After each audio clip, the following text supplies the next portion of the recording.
Hey Motorheads, it's your boy MP coming at you live and direct from a 2008 Ford Fusion 3.0 liter V6. We're about to hit mass traffic right now actually, but I'm not gonna lie, this is take number 2, which is unusual for me, but I'm in a car full of people and just giving some feedback and talking to them after we wrapped up the last video. I felt so inclined to redo this.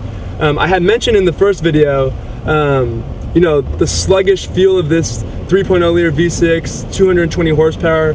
I think the torque is 205, 210, somewhere floating around that world.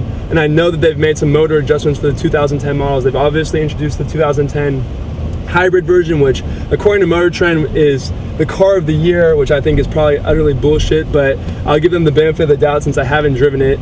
I'm not overly impressed with the fit and finish quality of the car. Lots of hard plastic, lots of cheap wood, lots of cheesy little clocks up in this bitch, but not overly thrilled with the car. And I want to be thrilled, but I was also mentioning that, to recap I guess, that it feels very rental car. I don't feel like I'm buying something special. I don't feel like I'm buying something that's my own. I feel like that I'm in a Hertz rental, or I'm in a government official's car, or you know, in the back of a police car, or whatever this car is being used for.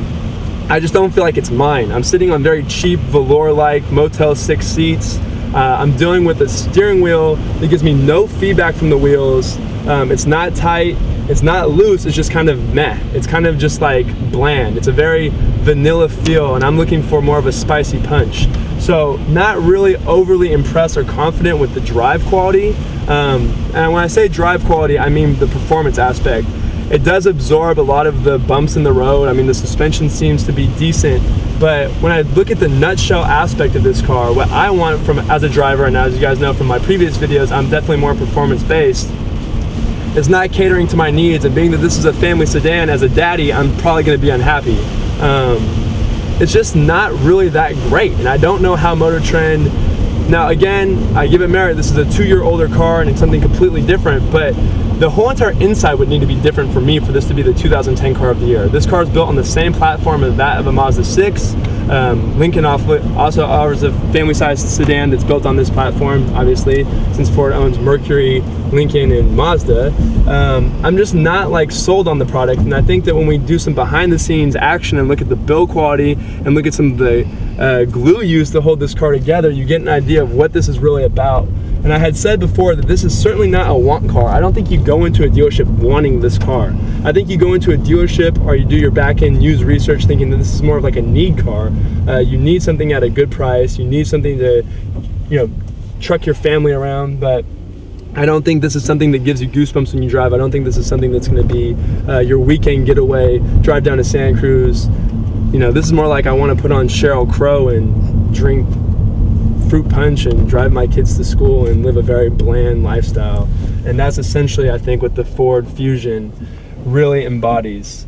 It's fairly pathetic, and it obviously offers the sync powered by Microsoft. I had joked around before and said maybe it'd be more effective if it was powered by Apple, because I'm not even gonna go through why it's pretty piss poor and pathetic. But if you want to check that out, you can watch the Mercury video I did on the Mariner, where I couldn't even figure out how to use it.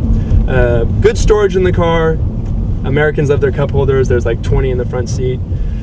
So besides that, I don't really have much else to say. I think I pretty much just captured how I really feel. And after really diagnosing this beast of a vehicle, the last note I do want to touch on, and I can't remember if I said already or not, is that I feel like I have cement blocks tied to the wheels, because the harder I press on the accelerator, it gradually gets to where I need to be, but I have a hard time believing that this is 3.0 liter V6. It seems more like an underpowered, well, oh, low fuel. It is actually an underpowered V6, but I think they would have been much better putting in like a turbo 4 with more torque. The 205 or 210 foot-pounds of torque, I think, is really what's killing the buzz on this car. But if you have any questions, feel free to email me, and we're gonna give a little more hidden breakdown later. In the meantime, drive what you love what you drive, and keep on motoring.